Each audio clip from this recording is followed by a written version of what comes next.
Bonjour tout le monde. Hello everyone. Thank you for being here today. Just a couple of quick remarks today. Some might say for a change. I'm here on the traditional territories of the Mississauga of the Credit, the Anishinaabe, the Haudenosaunee, and the Huron-Wendat. Je suis ici sur les territoires traditionnels des Mississauga, Anishinaabe, Haudenosaunee, et Huron-Wendat. We're here in beautiful St. James Park. We're here today because I had the honor and pleasure of visiting one of our local mosques earlier today, not that long ago. It was a privilege to be with them. It was a privilege to hear the imam's sermon to his congregation. Our community here is a Muslim community in Toronto Centre, is incredibly vibrant, incredibly committed to the community. C'était un vrai plaisir d'être ici aujourd'hui, juste de l'autre côté de la rue, avec une des mosquées de notre communauté, et d'entendre les paroles de l'imam vers le rassemblement aujourd'hui. There were a couple of things that struck me in particular about what I heard and that resonate with my experience. First, the imam told the congregation how incredibly important it is to vote. This is going to be his first election, federal election that he can vote in. He's very excited. He understands what that means and what a difference it can make. And I agree with him.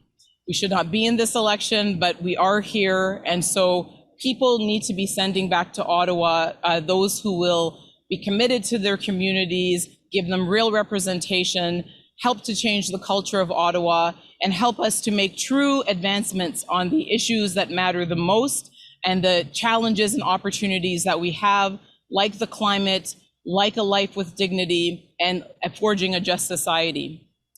The Imam also expressed his preoccupation about the rise in Islamophobia and hate in general. He also mentioned other groups. He also mentioned anti-Asian hate, anti-Black hate, anti-Semitism, and acknowledged what we all know, which is that there is a rise. Alors, la reconnaissance qu'il y a une augmentation dans la haine, dans les personnes qui sont ciblées à cause de leur identité, est quelque chose qui préoccupe moi et aussi les membres de notre communauté. And for a community that has been so involved in food programs and food delivery and seniors help, to feel less comfortable in their community is a very sad thing. Alors, il a parlé de ça, et puis moi, quand j'ai eu ma chance à adresser le rassemblement, j'ai dit que oui, moi aussi, je le reconnais. I said that I also understood what he was feeling and the preoccupation. I mentioned a story from my family's history and my background, my childhood. I grew up in a Toronto where my class was filled with Christians and Muslims and Jewish people and agnostics and atheists and Buddhists and people from around the world and from a variety of cultures. And we grew up together. We grew up in trust. And so seeing any of that fall apart is very difficult to see. One of the things that I mentioned was that I grew up with many Muslim girls and had and have many Muslim women friends, many of whom wear hijab. As I grew up with those girls who became women, was never a symbol of subjugation. And the women that I knew who chose as adults to wear hijab and made that choice for themselves, even when their mothers didn't, these were feminists. These were women that wore hijab as a signal of faith and a signal of strength. And to view it in another way is problematic in a country as diverse as ours. And I certainly do not view it that way. And any law that says that a woman should be ashamed of her choice to wear hijab, and that there is any job that she cannot have and should not have because she wears hijab, is simply wrong. It violates our fundamental rights. It violates universal rights. It violates our charter. And it is a loss to all of us. Because if you cannot know that your child can sit in a classroom with the very best teacher, because that teacher might wear hijab, then your child is losing out. as my child would have, because his first teacher, when he went to school in Toronto in a public school, was a woman who wore hijab, and she was one of the best teachers that he ever had. Alors, il faut assurer que nos lois, que nos politiques sont des politiques qui créent la cohésion sociale, qui renforcent notre rassemblement, qui renforcent notre démocratie et qui protègent les droits des minorités. Finally, a couple of words on Afghanistan. I will be coming back to this theme over and over and over again. We heard the press conferences today from various ministers, and we heard the answers from the Prime Minister. Yesterday, I had the honor of speaking alongside two members of the Canadian campaign for Afghan Peace. They made it very clear that what we heard today was simply not correct. There are people who are stuck in Afghanistan, trapped there through red tape. There are people who are trapped there with no reasonable means of getting out. There are people who are trapped in Afghanistan who have not been able to communicate with our officials. They haven't even been able to communicate with their own families. So the idea that everyone now has a line of contact to Canada is simply not correct. We know that there are many thousands of Canadians, Canadian permanent residents, and Afghan support staff who helped our military and diplomacy that remain trapped in an extremely difficult situation with no immediate prospects of evacuation. Alors, nos citoyens sont coincés là en Afghanistan, sans aucune possibilité d'être sauvés, sans aucune possibilité réelle d'évacuation en ce moment.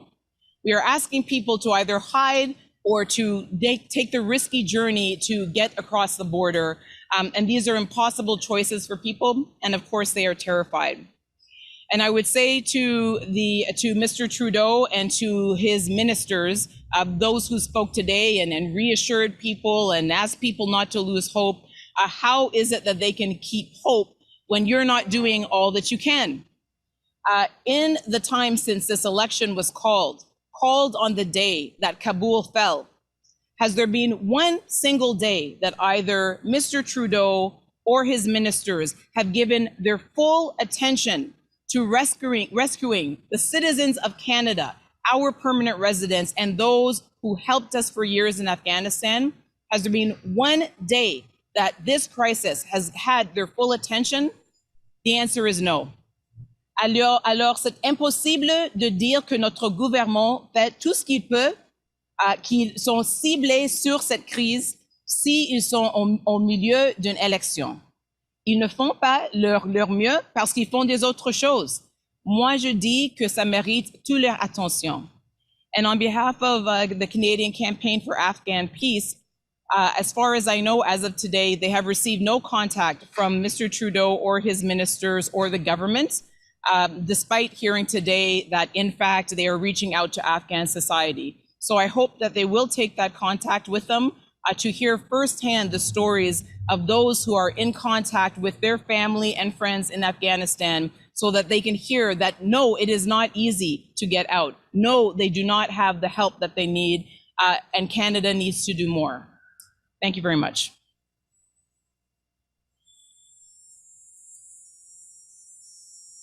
Thank you for joining us for today's press conference. I'll take this opportunity to ask if anyone has any questions online.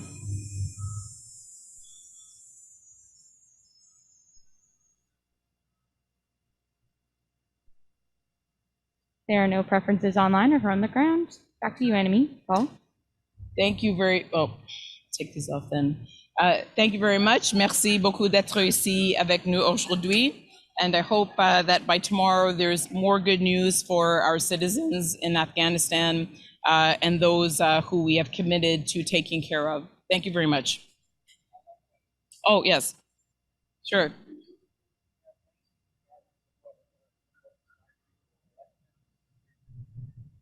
So what I said yesterday is that yesterday, for those who weren't paying attention yesterday, yesterday was the day that our evacuation ended. Yesterday was the day that our last flight left from Kabul airport.